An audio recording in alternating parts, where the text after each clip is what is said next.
Ancient, beautiful and mystical India. An unlimited, unending source of fascination for people from all over the globe. India is also the birthplace of many holy masters who have shared with the world the paths to spiritual illumination. Geographically, India is very vast, covering an area of 3.3 million square kilometers, making it the 7th largest country on earth. India is graced with the majestic Himalayas, the highest mountain range in the world.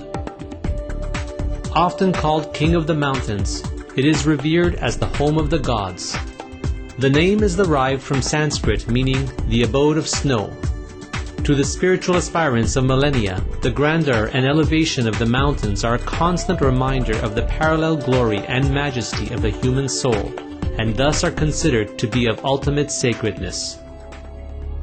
In the early 1980s, profoundly moved by the ever-suffering in our world which she had witnessed since the time of her childhood, Supreme Master Ching Hai made a selfless and momentous decision to forsake the comfort of her personal life.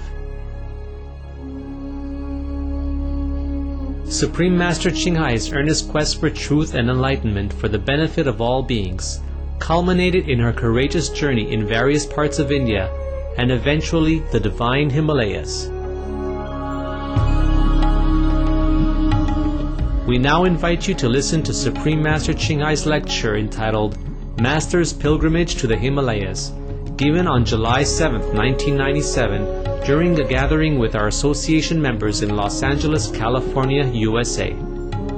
Supreme Master Ching Hai's lectures are not a complete meditation instruction. Please do not try alone. For free of charge guidance, please visit www.godsdirectcontact.org or contact any of our centers near you. So I said to him, you can use my room until you have next room. I don't sleep here, and daytime I'm gone, and nighttime I sleep on the roof. So, okay, he put his stuff there, very grateful, and then go around, go somewhere else. And in the evening, he came back and sleep on top of the roof. And meanwhile, he found his girlfriend, or I don't know, or the girlfriend just found him, or any girlfriend, I don't know. And then they nestled together next to me. And that's okay with me, all right. And then the next morning, probably my ex-husband came, okay. It's also okay with me. Yeah, it's okay with me. But then he found me, and then he wanted to speak to me, and he wanted to take me around, and he wanted me to be with him. It's okay with me too. But I said to him, well, this is the last day of my 7 days retreat in the middle of the Ganges River. So would you please wait for me until the evening, and I come back? Huh? Because in the middle of the Ganges River over there is an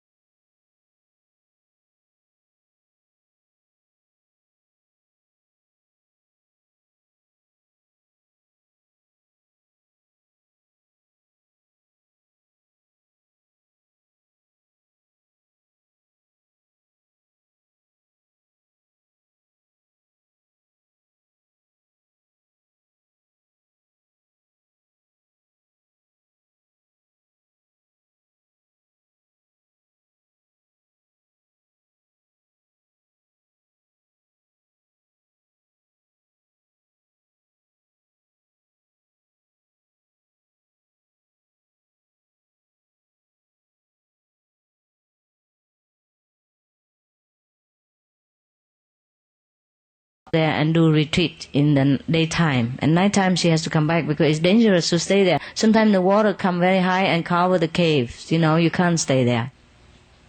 So I went there every day and meditate, and that was the last day of my 7-day retreat that I promised the teacher. And then my husband came, so I said, okay, stay here, wait, I come back.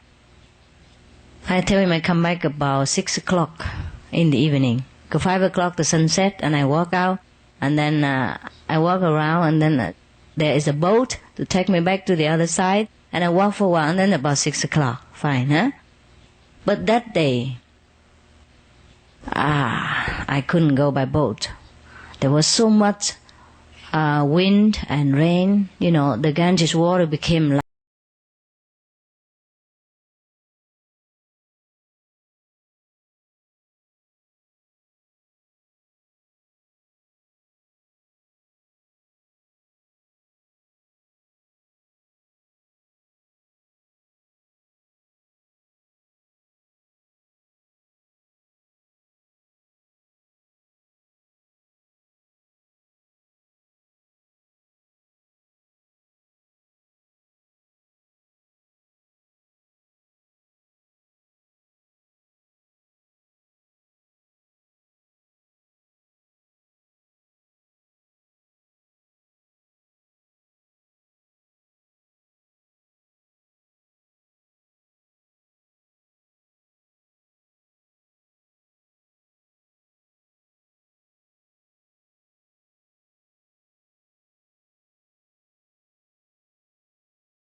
I came such a long way and we didn't see each other for a year, and I don't want him to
He had money. We live on well, but not very rich. It's okay.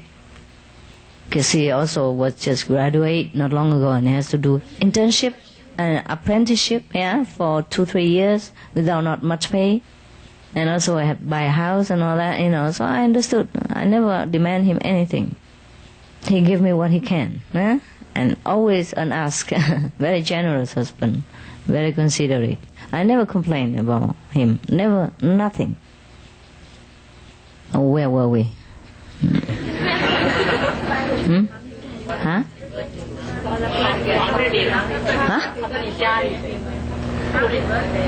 Happy birthday. Okay, fine. That's it. That's where he found me, It's funny how he found me just like that. Always. He always find me wherever he wanted. Before that, he went all over to many post office, before the Rishikesh, Before that, the first time. He went everywhere. I said, how you find me in Rishikesh? He said, he went to every post office, every bank, and asked whether such and such small Asian lady come here, get money, or post letter, or anything like that, or not. He traced me in every way he can, Traced me into the ashram where I just left. I left in 3-4 ashram, and he chased them all up to there, but then I just left. Just like in the movies, I told you. He came and I just left before that, just a few minutes or maybe last night, something like that. And then he traced to the last place where he met me at the spring water. Okay, now. So we went together everywhere like that and came back. Later on, he had to go home. And I continue my search for spiritual wisdom in India. At that time, I already had some, but I thought I still need some more, in case. And so I continue a lot. So that was it.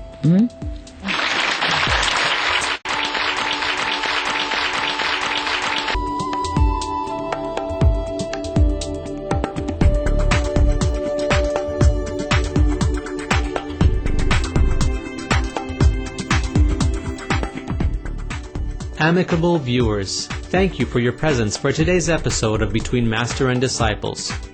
Join us again tomorrow for part 4 of our program entitled Master's Pilgrimage to the Himalayas. Now please stay tuned to Supreme Master Television for Healthy Living, coming up next after noteworthy news. May heaven's infinite love be your faithful guide. Supreme Master Ching Hai's lectures are not a complete meditation instruction. Please do not try alone. For free of charge guidance, please visit www.godsdirectcontact.org or contact any of our centers near you.